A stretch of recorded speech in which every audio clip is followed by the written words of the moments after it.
कर चरण के तौआ कार्यजम कर्म जौआ श्रवण नयन जौआ मानशं वा अपराधम विहितं विहितं वा सर्वमेतच्क्षमस्व। जय जय करुणाबधे श्री प्रभु साईनाथा। श्री सच्चिदानंद सद्गुरु साईनाथ महाराज की जय। साईं जीवन वाला प्रस्तुत करते हैं श्री साई सच्चरित अध्याय 41 कथा मेरे शिरडी के साईनाथ का। स्वागत करता हूं आपके अपने चैनल साई जीवन वाला पे। मैं हूं राम गुप्ता। हर दिन की भांति हम आपको साई जीवन वाला में श्री साई सच्चरित अध्याय 41 की पावन कथा सुनाने जा रहे हैं। और बाबा की ये कथा हमें साई धाम के संचालक व श्री साई बाबा के परम प्रिय मानस शिष्य श्री कैलाश चंद्र गुप्ता जी के आदेशानुसार साईं की द्वारका में हमें यह कथा सुनाने का आदेश मिला है, ताकि संसार में फैली इस महामारी को साईं बाबा खत्म करे। तो बाबा की ये प्यारी और पावन कथा को प्रारंभ करने से पहले जयकारा मेरे शिरडी के साईं का बोलिए साचे दरबार की जय। अगर आप सभी भी कष्टों से हैं परेशान तो साईं की द्वारका माई में या अपने घर के पूजा स्थान में साईं बाबा का नाम स्मरण करके प्रतिदिन एक अध्याय साईं सच्चित का पारायण जरूर करें। इससे आपके जीवन में आ रहे कष्टों को साईनाथ महाराज दूर करेंगे। अगर आपके पास साई सच्चित महाग्रंथ नहीं है तो आप हमारे दिए गए नंबर पे व्हाट्सएप कीजिए, हम आप तक बाबा का ये महाग्रंथ पहुंचाने की सेवा करेंगे। तो जो भक्त साई जीवन माला पे नए हैं उनसे मुझे आग्रह है कि आप बाबा के चैनल को सब्सक्राइब कर लीजिए। रेड कलर का लिखा हुआ है सब्सक्राइब बटन, इसे क्लिक करके आप सभी साई की द्वारिका माई में प्रवेश कीजिए और बाबा की कृपा प्राप्त कीजिए। अगर आप साई की द्वारिका माई के साई जीवन माला के पर्सनल मेंबर्स बनना चाहते हैं तो ज्वाइन बटन को क्लिक करके प्रवेश कीजिए साईं की द्वारिका माई में। तो चलिए प्रारंभ करते हैं साई सच्चित अध्याय 41 की पावन कथा। इस कथा में चित्र की कथा, चिंदियों की चोरी और ज्ञानेश्वरी के पाठ की कथा यहाँ पर वर्णन किया है। चित्र की कथा वही जो पूर्व अध्याय में हमने बताया था कि होली के दिन बाबा ने एक भक्त को स्वप्न दिया था और कैसे चित्र के रूप में उसके घर में पधारे थे। यह कथा यहाँ पर आगे बताई गई है। तो चलिए प्रारंभ करते हैं। ओम साई राम।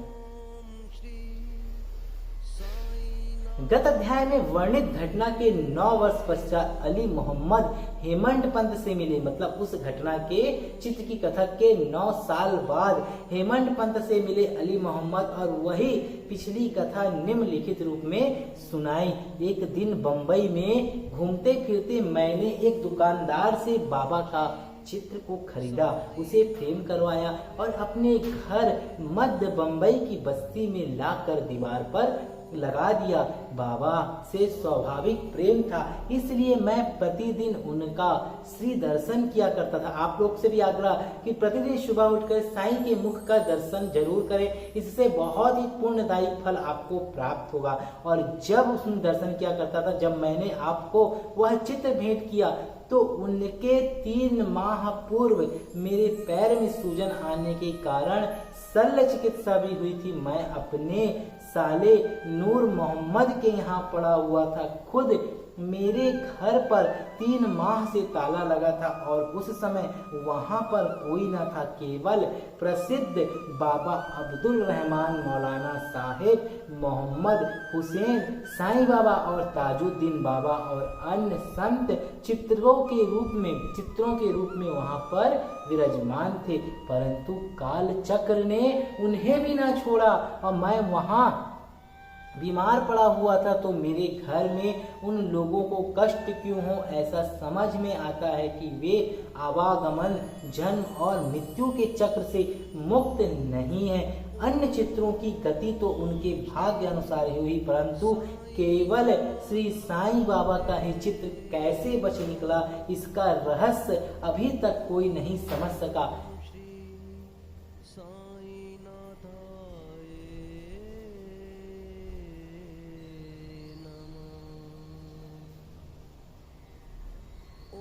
इससे श्री साईं बाबा की सर्वव्यापकता और उनकी असीम शक्ति का पता चलता है। कुछ वर्ष पूर्व मुझे मोहम्मद हुसैन थारियां और टोपड़ से संत बाबा अब्दुल रहमान का चित्र प्राप्त हुआ था, जिसे मैंने अपने साले नूर मोहम्मद पीर भाई को दे दिया, जो गत 8 वर्षों से उसकी मेज पर पड़ा हुआ था। एक दिन उसकी दृष्टि इस चित्र पर पड़ी, तब उसने उसे फोटोग्राफर के पास ले जाकर उसकी बड़ी फोटो बनवाई और उसकी कॉपियां अपने कई रिश्तेदारों और मित्रों में वितरित की। उनमें से एक प्रति मुझे भी प्राप्त हुई, जिसे मैंने अपने घर की दीवार पर लगा रखा था। और नूर मोहम्मद संत अब्दुल रहमान के शिष्य थे। जब संत अब्दुल रहमान साहिब का आम दरबार लगा हुआ था, तभी नूर मोहम्मद उन्हें उनकी वह फोटो भेंट करने हेतु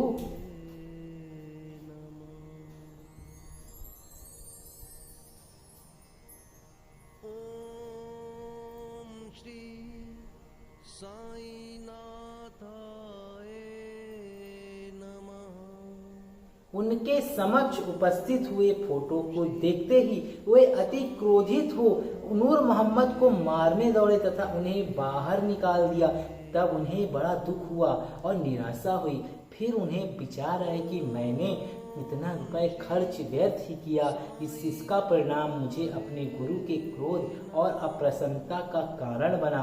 उनके गुरु मूर्ति पूजा के विरोधी थे, इसलिए वे हाथ में फोटो लेकर अपोलो बंदरगाह पहुंचे और एक नाव किराए पर लेकर बीच समुद्र में वह फोटो को विसर्जित करने जा रहे थे। तो नूर मोहम्मद ने अपने सब मित्रों और संबंधियों से प्रार्थना की कि इस फोटो को वापस बुला ले और एक मछुए के हाथ से बांद्रा के निकट समुद्र में विसर्जित करा दिए। इस समय मैं अपने साले के घर पर ही था।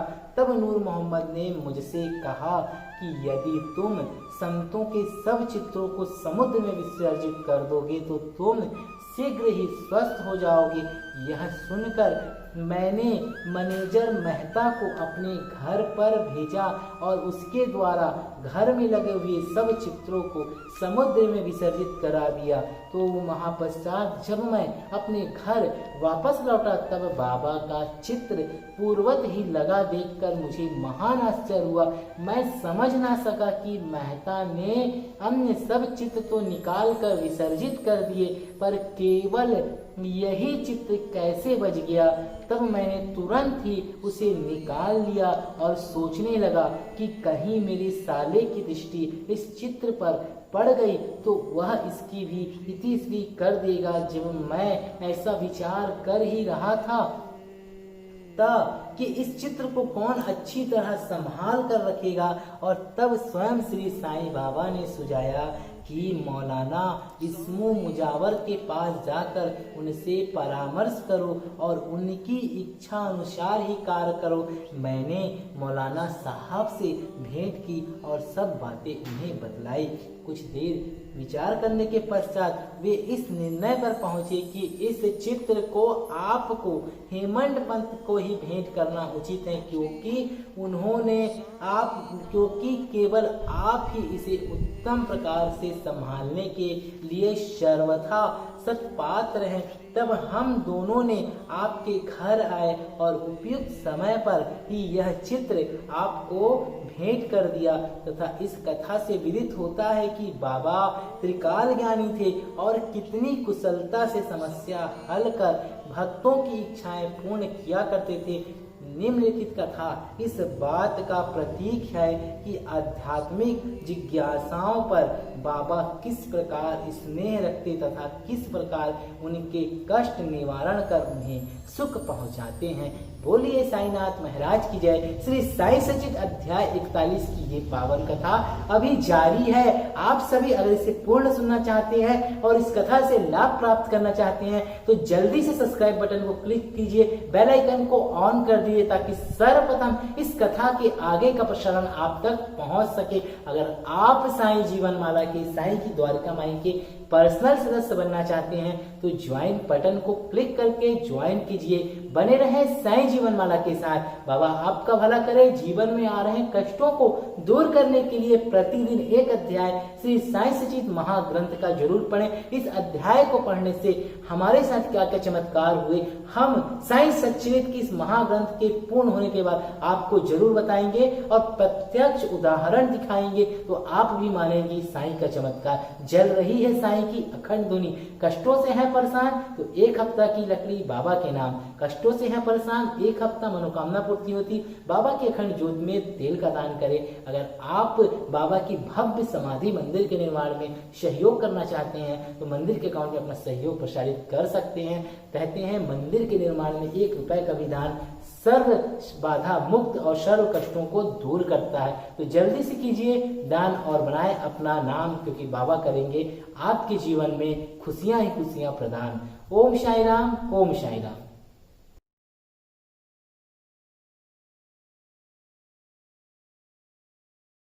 ओम साई राम। आप सभी पे शिरडी के साईं की अपार कृपा बनी रहे। साईं बाबा सेवा आश्रम करगी रोड कुटा जिला बिलासपुर छत्तीसगढ़ में स्थापित हूबहू शिरडी धाम में शिरडी के साईं बाबा की भव्य समाधि मंदिर का निर्माण कार्य प्रगति पर है और बाबा का यह निर्माण कार्य 2013 के बाद से पुनः चालू हुआ है, जो कि छत का काम पूर्ण होना है और मंदिर निर्माण का। तो आप सभी साईं भक्तों से बस एक विनम्र आग्रह कि बाबा के इस मंदिर निर्माण में आप यथा योग्य निर्माण सामग्री अपने नाम से अपने परिवार के नाम से दान स्वरूप प्रेषित जरूर करें और इस निर्माण को पूर्ण कराने में अपनी सहभागिता प्रदान करें। शिरडी के साईं आपकी सारी मनोकामना पूर्ण करें और आपके जीवन में खुशियां ही खुशियां लाएं। आप लोगों से पुनः आग्रह, निर्माण कार्य चल रहा है और निर्माण सामग्री की बहुत ही जल्द आवश्यकता है, तो आप लोगों से आग्रह है कि आगे आएँ और इस निर्माण काम में सहयोग करें। संपर्क कर सकते हैं दिए गए नंबर पर। ओम साई राम।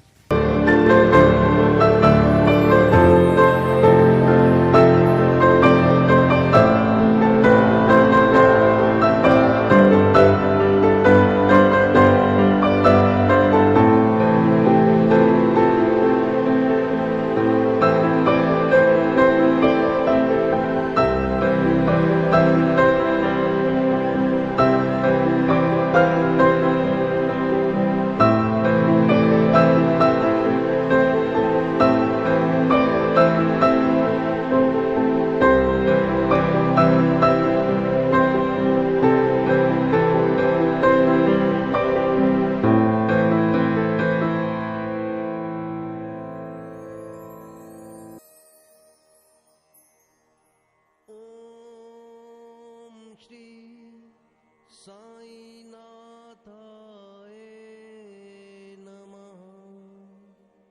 ओम श्री साईनाथाय नमः। ओम श्री साईनाथाय नमः। ओम श्री साईनाथाय नमः। ओम श्री साईनाथाय नमः। ओम श्री साईनाथाय। सामने देखो।